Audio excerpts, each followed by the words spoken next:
Now I'll show you a brief presentation on how our parenting styles has an impact on our children. It's extremely important for us to know what our parenting style is, because sometimes we feel whatever I say, if my child listens, if the child is obedient, I'm very happy.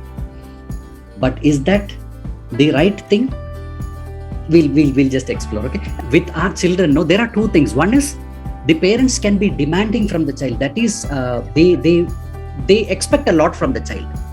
And the second thing is, I can be very loving to my child, right? I can be demanding and I can show warmth to my children. So either my demanding can be high or low, or my warmth can be low or high. So the first type of parents, they are highly demanding, but they don't have much warmth and love to their children, right? I am your father or I am your mother. It could be anything. A father or mother. Don't think only fathers are strict. Mothers are also strict. Don't think only mothers are loving. Fathers are also loving. So when I use father or mother, it is interchangeable. Okay, a parent. And the emotion of the parent is mostly of anger, ego, and a dictatorial style. What are the outcomes? Children are very obedient. Here the children are obedient because they fear punishment, right? And they will be achievers. They will score high in school and parents will be really very happy. But this is coming at the cost of their freedom, at the cost of they not being able to express themselves. So chances of them getting into depression, chances of them becoming very rebellious is very, very high. Because the father did not give an option. Father or mother did not give an option, saying that, no, you are still small, you don't know life, I have all the experience, you better do this. There are parents who choose careers for the child, which the child might not even want to do that. And entire life, the child will be, not happy doing it. Now, what is the emotions of the child? Fearful, ashamed, and very low self-esteem, because always he is being shouted upon, right? Now, what the child belief is formed is, if I need the love and affection of my parents, I need to listen to them. So he will listen to them. Not because he feels it is right or wrong, not because he wants to, but because he does not want the parents to not love him. And as I said, the only expectation from any child from the parents is that they need to be accepted the way they are and unconditional love. That's all they want. And whenever they feel that they are losing the love and affection of parents, they'll do anything to get it back. They will do anything to get it back. Now, the second one is called neglective type. It's not very common, but there are reasons for it. Parents who are only career oriented, right? They don't bother about children. Anything, I don't have time, you take care, I'm busy. This is one type. And there are other types wherein, if the marriage is not very happy marriage, right? They have their issues. Father and mother have their issues. So children is another big issue. So they neglect the children, right? They are on the verge of divorce or whatever it is, or they entered into a marriage which they are not at all happy. Then also they become neglective of the child. Another reason where this kind of parenting can happen is when, after delivery, there are some ladies who get into postpartum depression. They lose all their emotions. They completely, because nothing affects them actually. And that time also they can be neglective of the child, right? These are the various reasons why the parents can be neglective of. They don't try to discipline them, nor do they give them warmth and affection. So low demand and low warmth.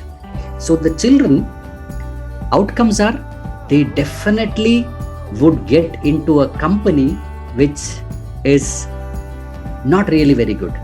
They will not be good in academics. Only exceptional cases they'll be good in academics, because there's nobody to tell them do something or don't do anything, right? And they might get into psychological problems as well. This fellow is completely confused. He feels unimportant and he feels like an abandoned child, because nobody is there to correct him, nobody is there to tell him, nobody is there to give him love and affection. What he believes, nobody in this world can be trusted. The world is selfish, and if I need to get my things done, let me get into some company where people accept me. So that's where they get into gangs, they get into groups, they get into all kinds of problematic companies there, because that's the place where they are being accepted. The other one is called permissive type of parenting. This is quite common now because parents are extremely busy. And most of the parents, the problem with them is they cannot say no to their children. They don't want to see their children hurt, right? So everything that the child asks, they give off. And there are three reasons for this. One, because they are extremely busy. They are not able to take care of their children. They feel guilty. So whatever the child asks, they give off. Another one is when their past dreams, they are not able to fulfill their past dreams due to various reasons. They wanted to do engineering, but dad did not have money, or they got married, or they did something. They try to put their dreams on their children, right? So they give all the things to their child, put them into certain places where they want to get them do certain things. And this child, in the earlier stages, how it develops is when the child is just born, and when the child is able to talk few things, the parents are very excited. New parents, let my son ask me for something, let me give it. If he asks for one small toy, they give him the biggest of toy. If they ask him for a small color pencil to draw, right? And slowly, the child feels that I am the world's biggest person, right? Whatever I want, my parents are giving. The child grows to become a person who will not care for anybody. He will not care for rules at all, because here warmth is very high and demand is very low from parents. He cannot accept a no.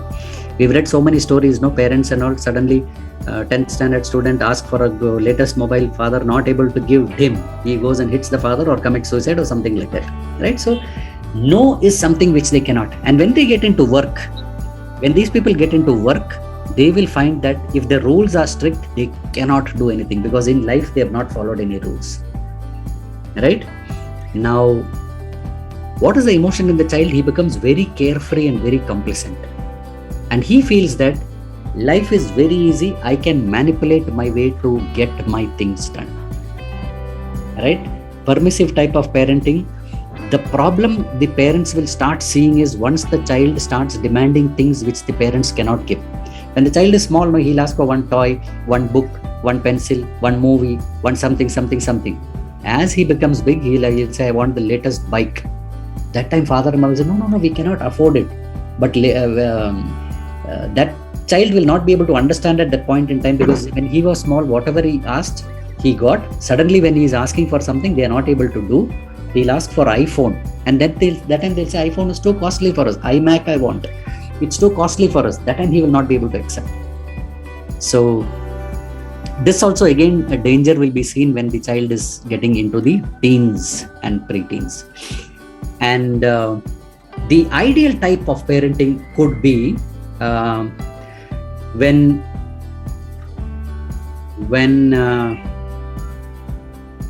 we are able to, it's called the authoritative parent, where the parents know how much leverage to give, when to be strict, how much to make the child responsible, right? So the actions are, they're very, very friendly with the child. They will give support to them. They will give them choices in whatever they want to do.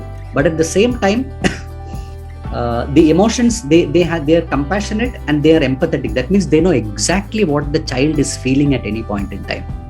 And what are the outcomes? Both child and parent respect each other. They have their boundaries. They are responsible for what they do, and there is a growth both for parents and children, right? So I always say parenting is not only the growth of the child, it is the growth of the parent also. If I don't grow as a parent, then there is no point in me taking care of my children. Will grow anyway. They'll naturally grow. But are you growing as a parent is the question that we need to ask, right?